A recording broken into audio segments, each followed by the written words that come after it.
cause for their existence. What's wrong with that argument?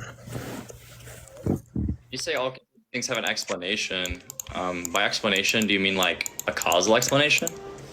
Yeah, when I say explanation, I mean they have a cause for their existence. Yeah, I agree that all contingent things have a cause for their existence. That's true. Okay. Now, do you think infinite regressions can do you think, because remember, the PSR states that there's a state of contingent matters that have a causal explanation for their existence, but there cannot be an infinite regress of causally dependent things, unless you think that there can be an infinite regress of causally dependent things. I don't believe in infinite regressions of causally independent things, or causally contingent things.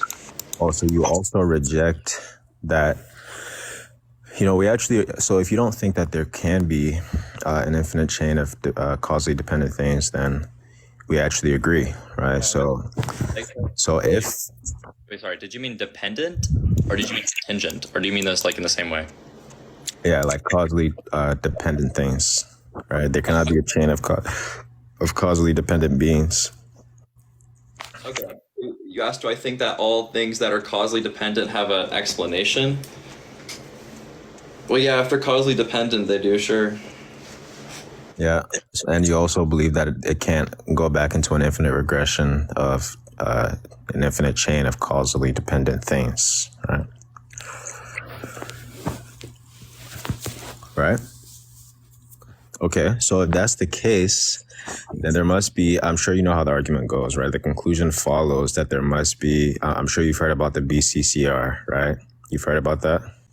BCCR. Yeah, look up the BCCR. It follows the PSR. It talks about contingent matters in the universe and stuff like that. BCCR. What was that? Or I meant BCCF. Yeah, sorry, I misspoke. BCCF, not BCCR. Thank you, dear, for correcting me on that. Appreciate you, Andrew. Yeah, look, I accept that there are brute facts. Yeah. So you accept that there are brute facts, and you also accept that contingent facts have an explanation or a causal explanation for their existence, and you also accept that there can't be an infinite chain or an infinite, there can be an infinite link of causally dependent things. So therefore, there must be some initial cause for all contingent matters, right? I'm sure you're aware that's how the argument follows. Brute facts, I agree. Okay, so what is this? So it seems like you're not irrational. At least you can accept what seems to be the most obvious answer. Is that it seems like there's some cause for a state of contingent affairs in the universe, right? And the universe itself is a contingent thing. Right? Oh, that's where it's a little weird. When you say the universe itself, do you mean like everything which exists? Yeah, so when I say the universe, I'm just saying I'm referring to a composite set part of all things that exist. Yeah, I don't think that the set of all things which exist are contingent. Okay. So can you give me an example of something that exists that's non-contingent? And by the way, it's kind of hard to hear your mic. I don't know if it's like voice ISO or something or what. Yeah, so look, the universe, if you just define the universe as the set of all things which exist, well, definitionally, it's incoherent to say that it's contingent, because it's contingent on something that does not exist. That's just the definition of the things which exist. So when you say, when you say that the universe itself is contingent, which is just to say that the set of all things which exist are contingent, if you're going to say that it's contingent on itself, then that just implies that it's necessary, right? And if you're going to say that it's contingent on something outside of the set of all things which exist, that's just to say that it's contingent on something that doesn't exist, which is incoherent. No, that doesn't follow. Saying that it's contingent on some, because remember, it's either going to be contingent or it's going to be necessary, right? Something that's necessary doesn't need a cause for its existence. That it's just a dependent thing, right? It stands on its own. If you're talking, I can't hear you. By the way, your mic is. The issue. The issue isn't. The issue isn't about the what you just explained. The issue is that you can't say that the universe as such is contingent because the universe is all that there is. Definitionally speaking, that's all that there is. To say that's contingent is to imply that's contingent on nothing. No. So remember, when we're talking about the universe, you can either be referring to a state of like, because remember, there's the material universe and then there's the immaterial universe as You well. defined it as a set of all things which exist. That's what you said it was. Well, yeah, right. I said a composite set part of all things that exists, right? So when I say a set of all things that exist, I'm talking about both the material and the immaterial aspects of our universe. And when I say that is contingent, it's not, it doesn't follow to say that it's dependent on something that doesn't exist, because that's assuming your worldview to be true, which, remember, in your worldview, you think that God doesn't exist. It's not affirming my worldview, right? Because when you define the universe as the set of all things which exist, and then you say that it's contingent, what would it be contingent on if not itself? Because everything that exists is in the universe. Oh, sure. So when we talk about the thing that it's contingent on, right? Obviously, in my worldview, we're going to take it to be that it's contingent on God. God is the prime mover, the primary cause for all things that exist. God in the set of all things which exist. Hold on. No, this is okay. My question is completely valid right now. Is God I know exactly what you're about to ask, right? I know what you're about to ask, because you're going to say, "Does God exist?" Is something you're going to say something along those lines, right? I asked if God is in the set of all things which exist. Yeah, exactly. And I'm going to answer your question. Okay. Yes, so, yes or no? No, it's not a yes or no, right? It's not a yes or no. I have to actually explain what I mean. Hold on. I can ask you for the explanation when I need a pickup. You know what I mean? So, just true or false? God is in the set of all things which exist. Okay, it's an analogical predicate, so it's not as simple as a yes or no. Do you know what an analogical predicate is? No idea. Is the proposition I gave a proposition? Is the proposition you gave sure, it's a proposition. Okay, right. So that means that the truth value, is it true or false? It's true that God exists, yes, but not in the same sense. No, you didn't. I can repeat the proposition. Proposition was God is in the set of all things which exist. True or false? No, God is not in the set of all things that exist. So God doesn't exist. Cool, great. That's not what that means. Once again, this is why we need to explain the word that I'm saying. Right? Explain it. No, I didn't explain it. I didn't get a chance to explain it. I'll be super generous now. If something exists, then it is in the set of all things which exist. Okay, you have to understand the key word that you keep missing. The key word that you keep missing is the universe is a composite set part of all things. What heavy lifting does the word composite do?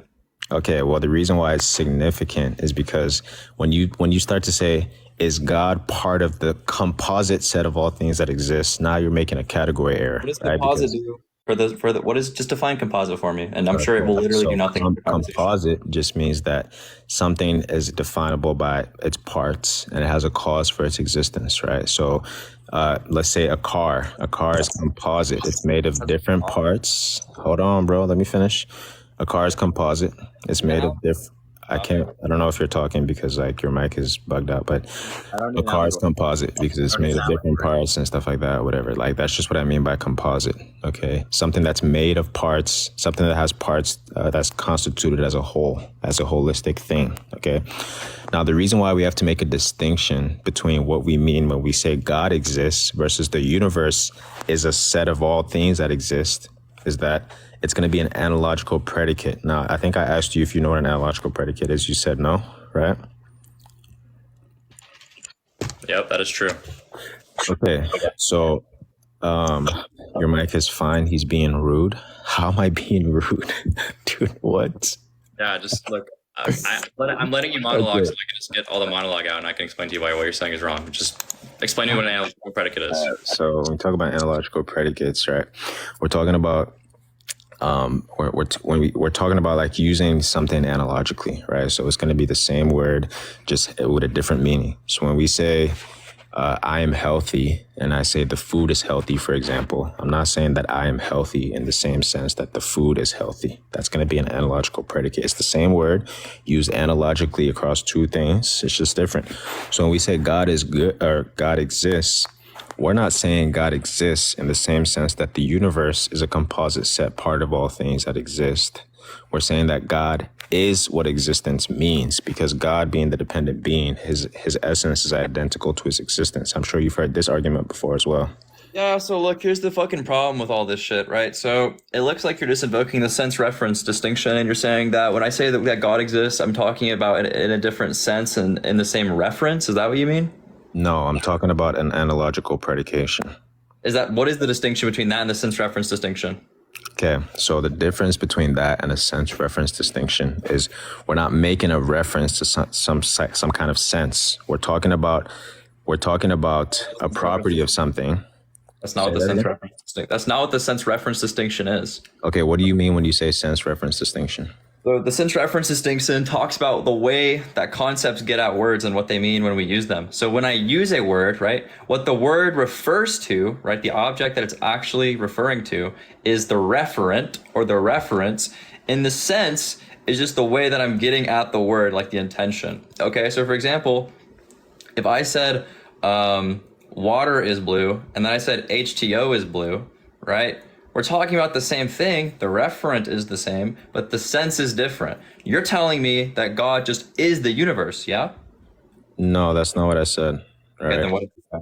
I said that, okay, so I understand what you mean by sense referent now. The distinction is going to be that we're talking about, are you familiar with like essence and existence and the distinction between the two? Yeah, I'm familiar. I don't accept it, but sure. Yeah. Explain it. So when I talk about composition, we're making a distinction, or at least Aristotle made a distinction between essence and existence. So that composite beings have a distinction between their essence and their existence, but God, not being a composite being, has no distinction between his essence and existence. So that's what we mean when we talk about the analogical predicate. It's not like just a sense. It's not a language thing. We're talking about the actual nature of being, or any sort of predicates that we make to God's nature. About the Aristotelian stuff, just define to me what God is real quick, just so I can just clear this up real quick. Define to you what God is. God is, let me see. Let me try to give you a definition that doesn't include too much philosophical jargon, but God is the necessary, sufficient cause for all things that exist. He's omnipotent, omnipresent, omniscient, Okay. necessary being. No, that's enough better. So God is the necessary and sufficient cause for all things which exist. Yep. For when you say cause for all things, are you saying the cause for like the creation of them from nothing, or are you saying the cause of the like rearranging of stuff which already exists into the form that they are now? No, when I say cause for existence, that means that he caused them to come into existence. Right. Huh? From nothing, like ex nihilo. What is ex nihilo? What is that? From nothing. Like there was a state of non-existence, and now there's a state of existence. Like the stuff that exists. Yeah. Okay. So God is the sufficient and necessary cause for create. I'm gonna say cause for creating all things which exist from nothing. Okay. The issue here is that when you say creation, right, you're actually just concept stealing the word creation. Okay. So when you have the understanding of creation, and I have the understanding of creation, and we're talking about causes, we understand that as there's things which exist, right, nature, whatever, and we will rearrange nature in a particular way to make something new. Not that existence itself was literally created, but that existence was given new form. It's reorganized. It's different. Okay. You have the statement created something from nothing, right, is meaningless. There's no concept of that. There's no that's just meaningless. There's no conceptual like material to make sense of anything that says. So like when you say God creates things from nothing, what does that mean? Yeah. So, well, before I answer that, I want to ask, because you asserted a couple points, so I'm actually going to challenge you for a second. When you say that the universe is just a rearrangement of sorts, what do you mean by that? And how can you substantiate that? What's the argument for that? I said that changing and causing things is just a rearrangement of stuff which already exists.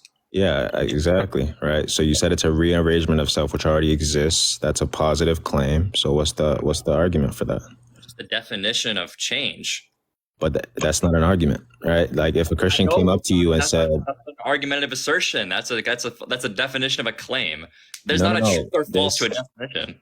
Brother, let's be real, right? If a Christian came up here and they said God exists and they asserted that, and you said, what's the argument for that? And they just said, well, it's just a definition of the word, you would be like, that's disingenuous, right? Yeah, my statement. No, again, the statement that I'm making doesn't define anything into existence. I'm telling you what the phenomena of change is. Can you give me an example that when you use the word change and you're talking about creating something from nothing? No, you can't. Every single example you've ever looked at ever in your entire life ever has been what I'm talking about. Wait, but you understand that that's my line of argumentation, right? I think you No, hold on. Now we're pivoting, right? I allowed you to pivot because I thought it would be like real quick, and I thought it was not real quick. So we're gonna get back to this, okay? When we talk about causing change, okay, and creation, you have never in your entire life ever been enlightened with some fact about creating something from nothing. That's my point. Exactly my argument. Okay, so then when you say God creates everything from nothing, you understand that you have no basis to understand that. There's nothing. That means literally nothing. Like, oh, I see what you're saying. Yeah, that's okay. I think you misunderstand what I mean, right? I'm not saying necessarily that God creates something out of nothing. I'm saying that God is the primary cause for all things that exist. Okay, so I'm saying if we agree, I'm saying that if we take it to be the case, which we both agree, that we've never seen something be created out of nothing, and we also understand that with our understanding of the PSR, right, that there cannot be an infinite chain of dependent beings or dependent causes. Therefore, there must be some uncaused cause or some initial cause for the state of contingent matters. That's literally my argument. I know. Look, I'm asking, when you say God created all things, do you mean that God took previously existing stuff and set it into motion? Or do you mean that God created stuff from nothing and set that into motion? I don't know why the assertion is he created stuff from nothing, that he is the uncreated creator. That's the argument that I'm making. Is it a false dichotomy? Like, what is your problem with what I just said? It's not a false dichotomy. I'm just telling you what my argument is, and you keep trying to assert something doesn't follow. Okay, your argument is like conceptually confused, so I'm clarifying it so it's manageable to deal with conceptually. So when I ask which one is it in the dichotomy, right? Is it the case that he rearranged the stuff that already exists, or are you saying that he created stuff from nothing? Okay, again, I don't know why you keep trying to assert. I'm not dodging anything, right? Like it seems like you keep trying to assert a couple of options. Option one or option two? I can't answer if you just keep interrupting, right? You haven't answered when I let you speak. I need option one or option two. Just tell me that. Yeah. So once again, right? No, it's like you seem like you haven't told me the answer. I have, and you just don't like the answer. Option A or option B, bro? You said it was a true dichotomy. Please just tell me. I never said it. What? I asked, is it a false dichotomy? You say no. That implies it's fucking true dichotomy, all right? So now I'm asking you which part of the dichotomy? Is it A or B?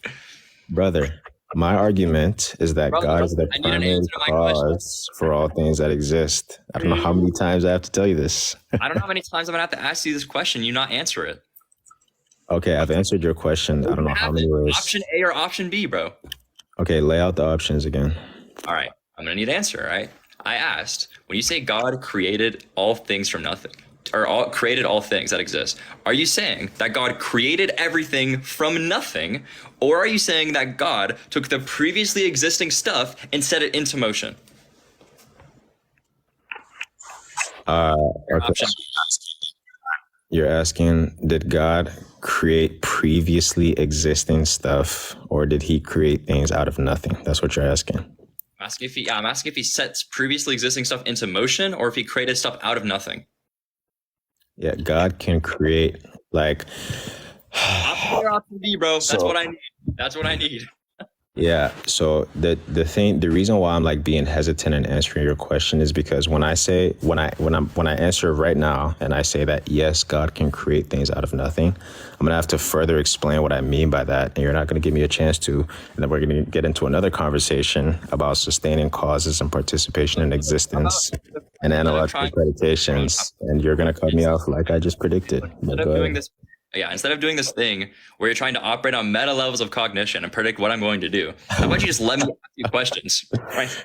Dude, listen, look, you're not an idiot, right? Like, you're a smart guy, but you have to understand, in order for us to actually have any kind of comprehensive conversation about this, we have to be able to relate our ideas in their full capacity, right? questions, bro. I will ask you clarifying questions when I think it is necessary to the conversation. I promise you I will. Okay. Yeah, that's Like, fine. But I'm saying that do you understand that like it's when I say, because we're talking about God and we're talking about metaphysics, right? So when I say something, it's very important for me to clarify my point so that you don't just run with a certain narrative. Like for example, if I say God creates things out of nothing, it's very easy for people to just run with that and say, oh, so you're saying God is, you know what I'm saying? Instead of me actually having to explain exactly what I mean by that. I'll ask you clarifying questions, okay? So I'm gonna Sure. I'm gonna ask. So you think God creates stuff out of nothing, right? He's trying to compliment you so you let him off easier. What the fuck is wrong with these people? I don't know. But look, okay, so you said that God creates things out of nothing, yeah? Sure. What does that If that's the way that you're formulating that, what does that mean? are you gonna let me explain? Yeah. And you understand the context behind me asking that. It's because the way that we have the word cause and create, right? Like you're stealing the concept of creation. That's my issue. So just explain to me what you mean by creating the things that exist. I'm stealing the concept of creating. Okay. So all I'm saying. Oh, Okay. Can you hear me still? yeah, you're good. All right. When I say that God, in your worldview, your understanding of like when I say God creates things out of nothing, what I'm saying is that the universe, right? The universe itself is a composite set part of all things that exist. Nothing in the universe is dependent. Everything in our known, nothing in our universe is dependent, right? Everything in our known universe is contingent on something else for its existence. Okay. So anything that you can think of, any particular object, any kind of being, anything that you can think of in the universe has been given its being. It's been given its existence by something else. Okay. And the way in which we come to a conclusive statement about this unmoved mover or this uncaused cause or this prime mover, right, is that it's logically entailed that there cannot be an infinite chain of dependent causes. It must regress back to some initial uncaused cause or something that doesn't receive its being from anything else. Okay, and this uncaused cause that we're talking about is going to be this. This is what we mean when we say God. Okay, He's the uncreated thing, right? So in your worldview, I guess your understanding of it would just be, sure, He can create things out of nothing, or He can be the uncreated thing. But that's going to be a little bit different than what we mean when we talk about it. Your explanation contradicts the answer you gave me, right? So when you're talking about causal explanations, okay, causal explanations are when you have this object interact with this other object and it rearranges existence which exists in such a way that this new object is now new. Okay, so when I interact with my TV and turn it on, I changed the fucking facts about the TV. The TV existed, all the facts that I'm interacting with still exist. I just rearranged existence that already existed, okay? Now, when you say God creates things from nothing, that contradicts the causal chain thing. Because presumably you think that God, the reason, the explanation behind all these facts is interaction with these facts, okay? So when you say God just created the facts, that doesn't have anything to do with, a causal chain and causing causal chains. That's the other answer. That has nothing to do with creation of existence. I don't think that follows. Like, what are you saying? What's your argument? Because I don't think that follows what you just said. I'm saying that you're not saying that God creates things from nothing. You're saying that God interacts with things which already exist. No, that's not what I'm saying. That's what you want to assert, but that's not what I'm saying. That is what you're saying. I explained to you why. Okay, so can you tell me something? Because remember, if you're asserting that things already existed, it seems like you're like going down this line of like some infinite existence or something, correct? I don't believe. Do you think there are things that infinitely existed? No, I don't think that things infinitely exist. I think the universe, i.e., the set of all things which exist, is eternal. I don't think that means universe is eternal. Yeah, I think it's timeless. Okay, what's the argument for the universe being eternal? Because time is a relational concept, and the universe is the set of all things which exist. So you can't have a relationship with non-existence. So time is eternal. So the universe is eternal. Wait, say that one more time. So what's the syllogism? mean, I don't need to lay it out formally, but time is Yeah, a you don't have to relational make fun of me, but concept. I'm just trying to like get a concept of it. Well, that's what a syllogism is. It's a formal argument. Time is a relational concept. I know what a syllogism is. Like, dude, just tell me the argument again. That's all I'm asking, bro. Okay, yeah, time is a relational concept. Yeah. Okay. The universe is the set of all things which exist. To say that the universe is in time would be a category error, because in order to be in time, you have to have some relationship to something else, because it's relational. But the universe is a set of all things, so the universe can't have a relationship with anything else because it is all things. So time is eternal. So the universe is eternal. Yeah. I don't know if that. So you don't think the universe has any time, any concept of time, or in relation to time? The universe as such, the entirety of it, if you took the entirety of the things which exist, it is eternal. Now, time is in the universe, i.e., particular things act, particular things interact with each other. There's a certain amount of time that the sun has to the universe. Those are particular relationships between things in the universe. The universe itself is eternal. Yeah, but that's just a claim that you've posited, right? And just because you say, it seems like your substantiation for the claim is that the universe doesn't have any relation to time, therefore it's eternal. Like, I think that's a pretty weak syllogism. Also, it's not a syllogism because I didn't formalize it. That's not what I said as well. I think it's a pretty weak substantiation, whatever you want to call it. It's not weak. It's analytically true based on the definition of time. Okay.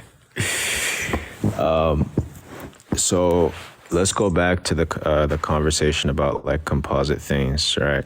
Wait, don't go back. It's like now here. This is really important because I'm sure we're gonna run into this again. You agree the universe is eternal, right? What's up, Colette? No, I don't. I think the universe is. I think the universe is finite. Yeah, I think that too. Cool.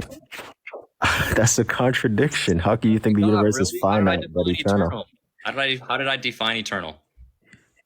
You defined eternal to be not relational to time. That's what you said, correct? Oh my God. So how could I fucking believe? Okay, so what's the contradiction in saying the universe is finite and it's not in time? I'm not implying the universe is infinite. I said it's not in time. There's not an infinite amount of time. There is no time. You think there's no time? The universe is not in time. Time is in the universe. Okay. Do you think so? You think the universe is finite, but you also think that the universe is not in time. Yep. Things in the universe are in time. Time is not. Things. The universe itself is not in time. Things in the universe are in time. Holst makes claims to support an argument. It's funny because half you people don't even understand what we're both saying, but it's fine. So let's just accept it to be true, right? I've never heard this, like, I'm not familiar with this like weird line of argumentation that the universe is like, I don't know what sort of analytics you're using, or what kind of analytic philosophy you're using, but let's just accept it to be true that the universe is finite, but also not in time, correct? That's what you're saying? Okay. So, and you also take it to be that, do you think there's anything in the universe that's dependent? Or do you think all things in the universe are contingent? I think there are some things that are necessary and there are some things that are contingent. Okay. What things, can you give me an example of something that's necessary? Yeah, like the shape of the Earth, right? Like there is no other way the Earth could have turned out like that. That's not true at all. Oh, really? What? Given all the fucking physical facts, given all the fucking like facts about the cosmos and the arrangement of everything, right? All these different all these different factors just played a role in the shape of the Earth. Were entirely mechanistically determined, and there was no like probability or choice or possibility for otherwise, given the things that were the way they were. For example, let's say I fucking kick a soccer ball down a hill.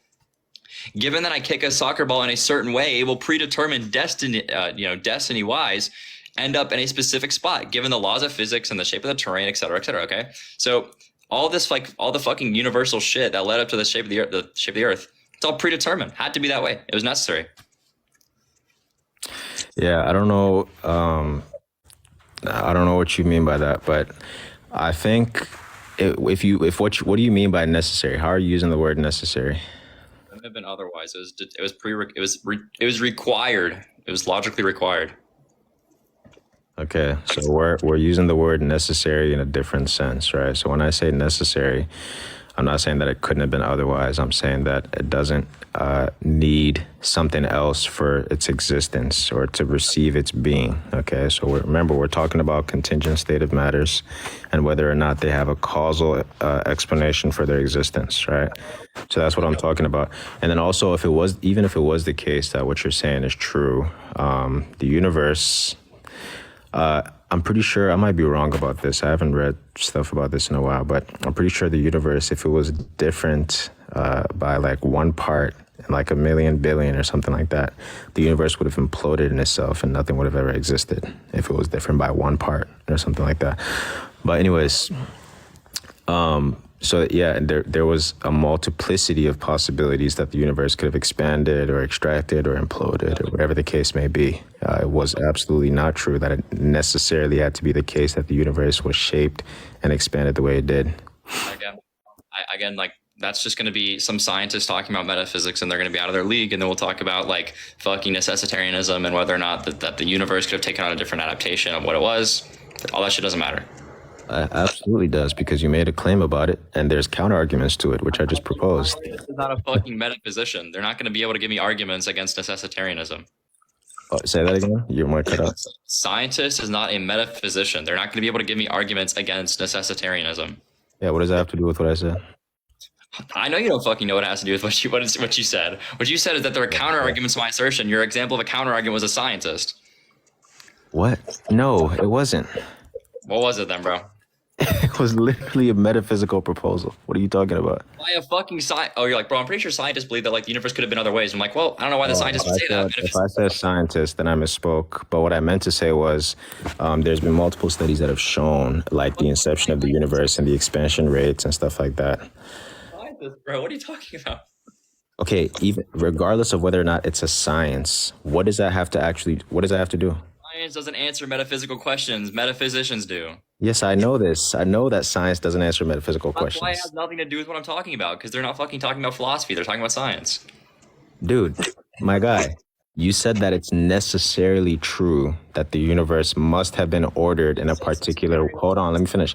You said that it was necessarily true that the universe must have been ordered in a particular way. That's a metaphysical claim. Philosophical doctrine, bro. Yeah, okay, Julian, what if this fucking scientist was a metaphysician? You're right, so true.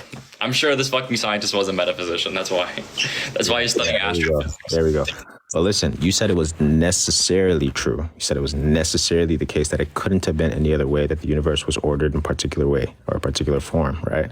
And I'm saying that that's not true, right? If the universe, at the inception of the universe, if the expansion rate was different by one part in a million, Rate be different. It would have been, bro.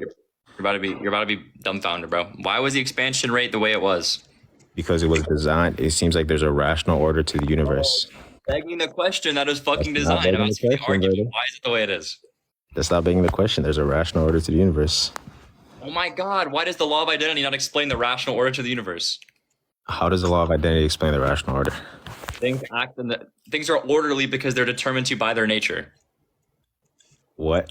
So what's the nature of the universe that determines it to be ordered rationally?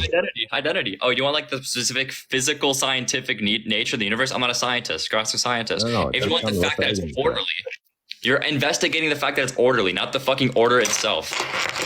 No, because you said that why is the expansion rate the way it is? And remember, I said because there's a rational order to the universe. I'm asking a rhetorical question. You get at the fact. Get at the fact that order can be explained by the identity of the things which exist. I agree, right? But what's the argument that the universe and its rational order is explained by the nature of the universe? What's the argument for that? He could just say that a mind created the order, just like the same way he could say the universe is the cause for that. Like, I don't know why you guys are just dick riding this guy. Probably because you guys are all followers of him. That makes sense. But what were you saying though? Ask the question again. I said, what's the argument that the rational order is a result of the nature of the universe? I'm saying no. You said, oh, the explanation is the fact that it's teleologically designed. I said, there's no need to appeal to that, right? The identity of the things in the universe can just like fucking explain the order. Yeah, I heard the claim. What's the argument for that? You just said the claim 3 times. You also believe that. Huh? You also believe that. Okay, look, I'm gonna fucking enlighten you with your view. Okay, your view is that nature. Why are you running away from the argument, bro? Just tell the argument. I'm explaining it to you. Stop talking. I'll explain it to you. What's the argument? Do you know I already explained it to you. I'm gonna explain it again, right? Yeah, The argument, you already accept that there's identity to the universe, and you already accept that the identity of the universe is orderly.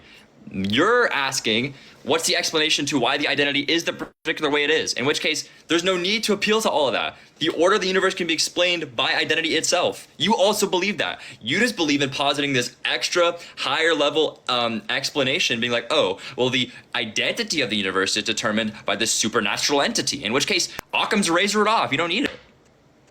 Wait, so the law of identity, right?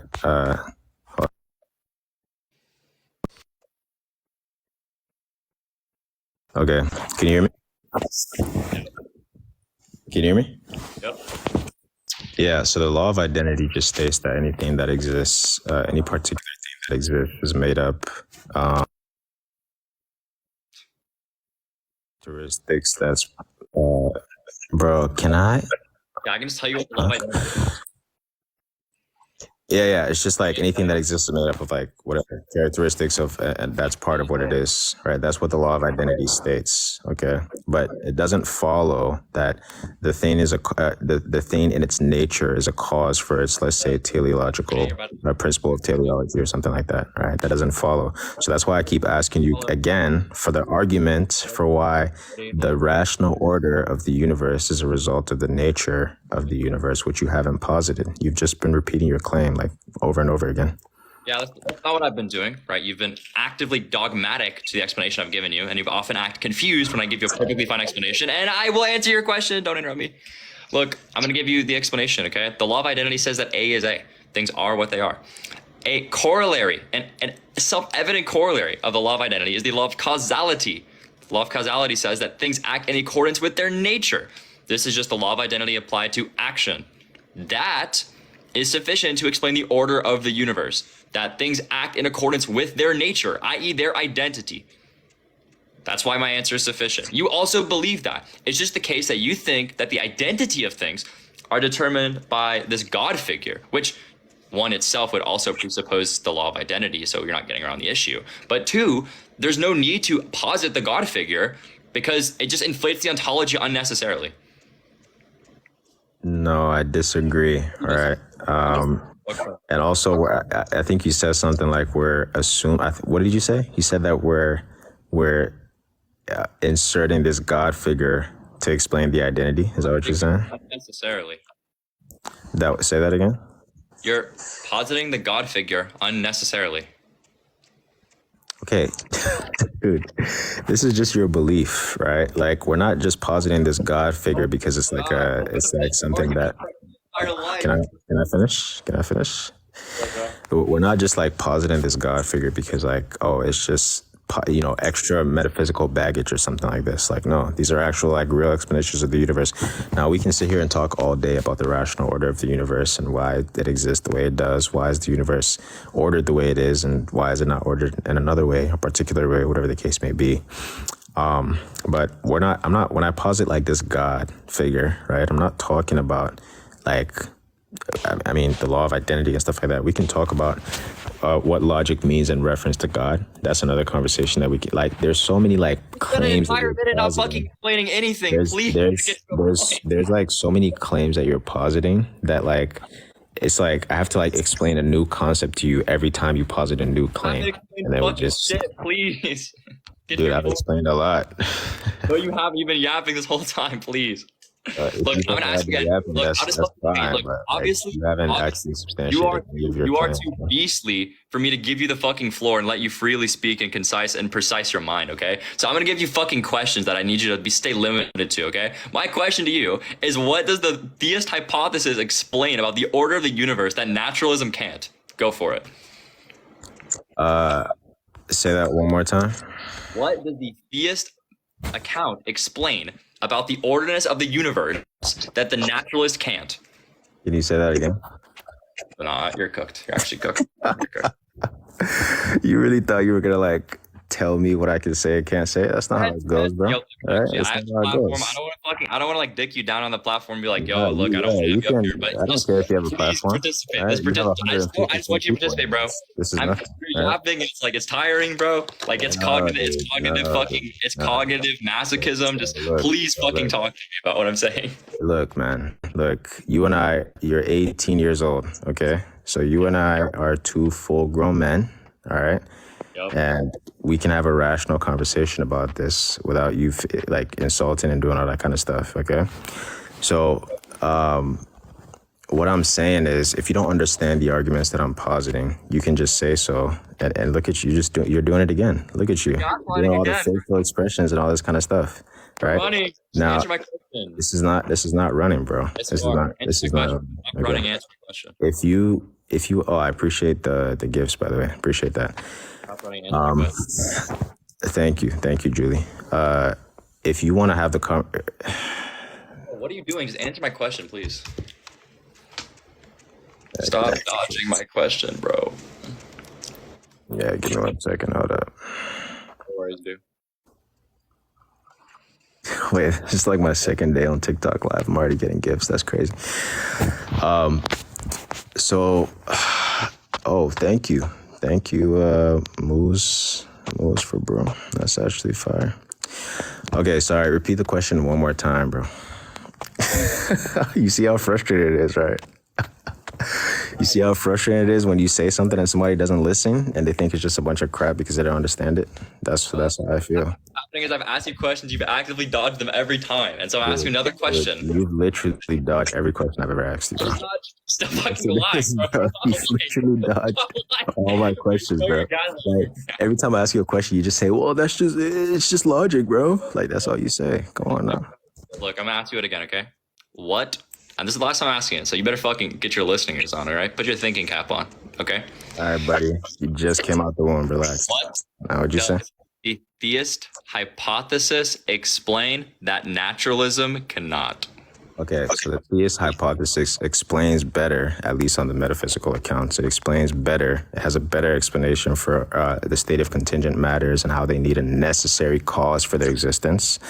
It also has a better explanation for, let's say, the rational order of the universe. It has a better explanation for rational intellect or moral agency, for example. The naturalist account for, like, let's say, free will and deliberation is pretty poor. So the theist account and the metaphysical accounts give a much better explanation for that. And I can go on and so on and so forth. Like, they're just, the arguments for theism make much more sense than atheism or the naturalist accounts. I'm actually, I ain't fucking troll right now. I asked you the question, you immediately you rephrased the fucking question to be a different question. And then you fucking didn't even answer that question. No way this guy's real. You actually have. Are you like one of those like AI people on TikTok Live? I'm gonna ask it again. Hold on. I'm gonna be so fucking nice. I'm gonna go back on what I said. I'm gonna ask it one more time. And if you do not fucking answer this question word for word, we're gonna have a problem. Okay? So look. I just answered it exactly like 1-to-1, bro. Look, I'm gonna fucking ask this really, really, really concise. Okay? What does the theist hypothesis explain about the order of the universe that the naturalist hypothesis cannot explain? What does it okay, so you're talking specifically about the order of the universe. If you're talking specifically about the order of the universe, actually, quite frankly, I think probably the theist arguments for like I'm sure you've heard a lot about like the intelligent design argument. I actually don't think that I think it's probably one of the weaker arguments for the existence of God. So I wouldn't personally hold to the intelligent design arguments or those sort of things, right? So I actually do think that there's a naturalist account for the rational order of the universe. I don't disagree with you on that, okay? But as far as like what theism explains as how reality functions as a whole, that's a whole different conversation. All right, so look. Okay, I'm fucking so happy you admitted that, okay? So not even 10 minutes ago, you fucking tried arguing to me that God explains the order of the universe, and then you just fucking dropped it when I asked you the question. Okay, that's fine. I'm allowing you to drop it. Whatever. Okay. That's not what happened, but sure. That is exactly what fucking happened. That is exactly what happened. I don't even fucking care to debate meta. Okay. We'll go back. We'll go back to the fucking contingent argument because you just conceded on that. All right. On the contingent argument. Sure. I mean, your fans are gonna dick ride you anyways. It doesn't really matter to me. The fans, bro. I don't care. But, I'm not even but reading comments. what I'm saying is, all right. Go ahead. Okay, so we're gonna go back to the fucking contingent argument, right? Yeah. You kept asking me questions about time. You kept asking me about a question about the universe. I always said the universe is eternal. Universe is finite. Cool. I accept that there are necessary facts. I agree. Okay. I accept that there are contingent facts. I also agree. Okay. I'm confused where we're getting the God figure, and so what all this fucking came up to be is I asked you, right? Is God included in the set of all things? And you said no. And the reason you said no was because you defined composite as like made of parts, and you made the analogical predicate distinction. Look, just explain to me what the huh? I said it wasn't a distinction, but yeah. It was a distinction from the universe, right? It was a predication. That was what it was. It was an analogical predication. From the universe, yeah, distinct from the universe, right? Okay, go ahead. Okay, cool. Another fucking concession. So my question is going to be... How's that a concession, bro? What? Dude, this can't be real, bro. What are the necessary conditions to be part of the set of all things which exist? Okay, so again, the key word that you keep missing is composite set of all things that exist, okay? So the necessary conditions to be able to be part of the composite set of all things that exist is that if you're a composite, okay?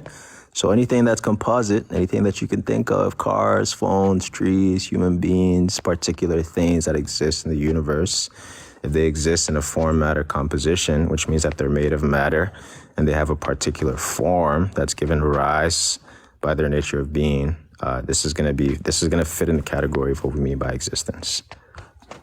Okay, wonderful. Okay, so look, this is where we're gonna get dicey. Okay, so composite just means made of matter and form. Can what? Composite just means made of matter and form. When I say made of matter and form, I'm talking about the form, matter, composition. Right? But composite means something different than form, matter, composition. Something could be composite. When I say composite, it just means that it's composed of parts. And when I say form, matter, composition, I'm saying that it's composed of matter and form. Okay, you say that the universe is the set of all composite things which exist. Are you saying that the universe is the set of all things which are a conjunction of matter and form? Yeah. Okay. Wonderful. Okay. And so with God, you don't think that God is matter, you think God is purely form? I don't think there's a distinction between gods. I don't think God is there's no distinction. Like there's no form, matter, composition in his existence. Like there's no distinction between those two. Say that again. God is no matter, God is purely form, right? Yeah, God is not made of matter, and he doesn't have a form. No. So God is not made of matter and doesn't have form? No. Then how does he have definition? What do you mean? How does he have definition? The definitions that we give to things, right? The essential characteristics that we classify things by are the matter that they have, the particular quantity to which they have it, right? Whatever the matter, just general matter stuff, and form, okay? Debatably also function, right? But that's just form, okay? What if God does not have matter or form? What is he? Like, what is it?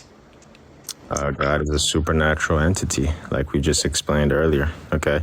Now, when you say something has a form and when you say something has matter, you're positing that it's something that exists in a state of composition. And the reason why God cannot be this is because if he did exist in a state of composition, then he wouldn't be God. God cannot be composite. That means that he would be contingent, therefore having a necessary cause for his existence outside of himself. And then it wouldn't be God. Okay, this is why God cannot. I don't know why you're interrupting, dear. You see us having a conversation, right? This is why God, some chicken nuggets. Andrew's got it, bro. This is why God cannot be composite. Yeah, so you hold to the doctrine of divine simplicity, right? So every positive ontological item which is intrinsic to God's identical to God. Yep. I do believe in divine simplicity, correct. Gotcha. And so there's not going to be, yeah, so, okay, right, perfect. Do you think that God's free to not create? Do I think God's free to not create? I do affirm the doctrine of divine creative freedom. God can freely create the universe or not create the universe. Sure. Sure. You don't seem too confident about that. Is God forced to create the universe? No. No. Okay. So he's free to not create the universe. Do you agree that God's knowledge, so any knowledge that God has, that it's either going to be wholly intrinsic, wholly extrinsic, or partially intrinsic and partially extrinsic? I can further define intrinsic and extrinsic if you need me to. Sure. I'm just trying to, before I even answer like fully to what you're saying, I'm just trying to see the point of what you're trying to get at. I mean, I'm just laying it, so I'm kind of going through the premises of an argument to show why this doctrine of divine simplicity is false, why it's not true that you can have an absolutely simple being on classical theism. So if you agree, if you agree that it's possible that so if you agree that it's possible God exists alone, or it's possible God abstains from creating. In the alone world, God only has intrinsic knowledge. He doesn't have partially extrinsic or wholly extrinsic knowledge because there's nothing for his knowledge to be in relation to. The knowledge is only going to be in virtue of how God is in the alone world. Then if God necessarily contingently has some knowledge, then there's then God contingently has some intrinsic knowledge. But if God intrinsically has some contingent knowledge, then God has an accidental property. Classical theism is true. God has no accidental property. So classical theism is false. Sure. Yeah, I'm familiar with this contention. The only problem that I have with that is that it seems like we try to make some sort of predicate. We try to like predicate what we think God's mind might be, right? And we try to say, well, if like, what is God's knowledge, right? But the problem with that is I don't know what's in God's mind. I don't know what God's knowledge is. God's knowledge is something that supersedes any. Which premise of the argument are you? Which premise of the argument are you questioning here? Which one are you not sure about? I don't know why you just felt confident to just interrupt me at any moment in time. Yeah, I'll explain why. So the reason I felt confident to interrupt you there is because you were jibber jabbering without responding to a premise of the argument I laid out. So I can just give you the premises one by one, and you can just tell me at what point you disagree, instead of just gibberating and getting mad when I cut you off because you're not addressing what I said. Yeah, I just you can let me done. You can let me know when you're done yapping. Yeah, so I'll lay out the argument premise by premise. Stop me at the premise that you disagree. Premise one, God's knowledge is either wholly intrinsic to God, wholly extrinsic to God, or intrinsic to God in some respects, but extrinsic to God in others. Do you disagree with this premise? Yeah, I'm only going to engage if we have some sense of respect for each other, and that includes not interrupting each other when we're speaking. All right. Look, I'm not going to interrupt you if you're addressing the things I'm saying. I'm only going to interrupt you if you're going off topic. I don't care about whether or not you think I'm going off topic or I'm staying on topic. It's a good thing that you're not a teacher and you're just a regular guy like me. Okay. So the only way I'm going to engage in this conversation, like I said, is if you allow me to speak and I allow you to speak. We have that respect for each other, correct? Yeah, I'm going to allow you to speak unless you're wasting your time by just going off on a tangent that's not what I'm talking about. Because then what's going to happen is you're going to spend 10 minutes talking. I'm going to cut you off and ask the same exact thing at the end, where both of our time will be wasted. But if you address the things I'm saying, then I'm going to stay silent. I'm going to stay on mute, and I'm not going to cut you off.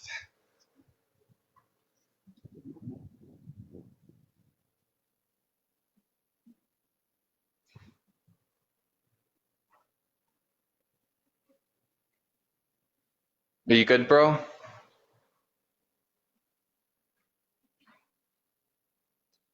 I think he's throwing a little temper tantrum. Maybe when he's done, he'll be ready to engage.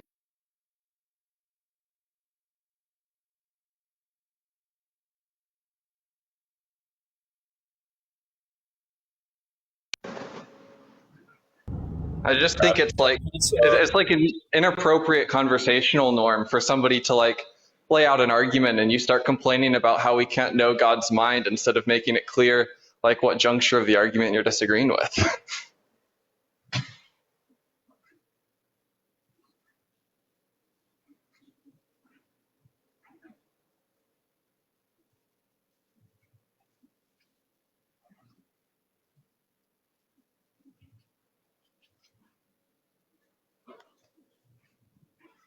All right, well, when Guest comes back, if he like is interested in engaging with the critique against his view instead of throwing a temper tantrum, then AMD, I'll what's come up, back man? up. Wait, sorry, over there. What's up, guys? Wait, okay. Wait, AMD, where you going, man? Where am I going? Yeah, bro. All right, we're gonna take a little debate break. We're gonna go in this fucking. We're gonna go get some pizza. You know what I mean? Okay. Maybe since the other guest wanted to like cry, maybe I can explain to you what the critique I was giving was, like the audience knows. Yeah, explain it. I like. Well, I understood you were just saying that like, fucking having some creative freedom implies a contradiction or something. I don't know. Just get. Yeah, there's a contradiction between this idea that God can freely abstain from creating and this idea that God is simple. Simple in the way the classical theist is using it, which means there's no physical distinction, there's no physical composition, and there's no metaphysical composition. The like super technical way to put it is anything God has, God is. Any like positive ontological item intrinsic to God's identical to God. Or like the contrapositive, if there's like if the contrapositive then would be like there's no ontological item which is non-identical to God, which is intrinsic to God. You get the idea, right? Then what you have there is that, so God's knowledge, that's going to be intrinsic or extrinsic. And in a world where God abstains from creating, there's no extrinsic knowledge. The reason for that is there's nothing outside of God. So for knowledge to be extrinsic, it's going to have to be relational to something. It's not in the way that that thing itself is. Now, if that thing itself is the only thing that exists, you don't have knowledge that's relational to something. You only have knowledge that's in virtue of the way that thing itself is. So God intrinsically has knowledge there. What you can get from that is that with one further premise, which is that God necessarily has contingent knowledge, like, for example, the knowledge that he's in the alone world or not in the alone world, that knowledge is contingent. And that's knowledge that's going to cover all possible worlds. In all worlds that aren't the alone world, he knows that he's not in the alone world. And in the alone world, he knows that he is in the alone world. So that knowledge is contingent, and that knowledge is in every possible world. So necessarily, there's some contingent knowledge. If necessarily there's some contingent knowledge, and there's knowledge that's, and possibly there's knowledge that's wholly intrinsic to God, then God contingently has some intrinsic knowledge. What does that mean? Well, it means God has an accidental property. God has something which is identical to him, which is contingent. Now, I think the contradiction from there is clear. God's supposed to be necessary. If everything that's identical, or if everything God has is identical to him, and there's something God has that's contingent, then God's both contingent and necessary. What's up? I'm back. Did you get all that or no? Yeah, I bought some Ruffles. You know what I mean? Yeah. Are you just saying that like? Are you saying that like? If God fucking knows he's in like the if like God knows he's in the in like the together world, he knows he's not in the alone world or some shit, and so that's like contingent because it's contingent on the fact he did that and he could have done otherwise. I'm just saying that there's some knowledge God has in every possible world that's contingent. So necessarily he has contingent knowledge. And the example is like the proposition, I'm in the alone world. Like God knows that proposition's true in the alone world, and he knows it's false in the non-alone world. So that's covering the whole possible world space. And that's contingent knowledge. It's true in one world, it's not true in the other worlds. So he necessarily has contingent knowledge. In the alone world, his knowledge is intrinsic to him. So therefore he contingently has some intrinsic knowledge. If what God has, God is something contingent. but under classical theism, God's necessary. Contradiction. Appreciate it, Amder. No problem, but I'll drop down. Yeah, thanks for bringing me up. Hello? Hey. Hey! Alright, so we're talking about evidence of God, right? Of there being a God, right? Yup. Okay, so defining God, God would be greater of all good, right?